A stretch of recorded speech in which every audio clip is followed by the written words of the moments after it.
1. Mix the grout powder with water in a large bucket. Follow the mixing instructions that came with the grout. Don't use more water than the manufacturer recommends or the grout may not work properly. 2. Use a grout float to fill the gap with the grout mixture. A grout float is a thick rubber pad with a handle on it that's available at most home improvement stores. Scoop some of the grout mixture out of the bucket using the padded part of the grout float. Press the mixture down into the gap you're repairing until it's completely filled.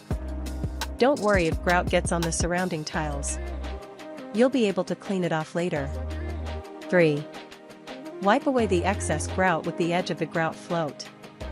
Hold the float so it's at a 45-degree angle with the floor. Slowly drag the edge of the float over the gap you filled to scrape up the excess grout and make the grout flush with the rest of the floor. 4.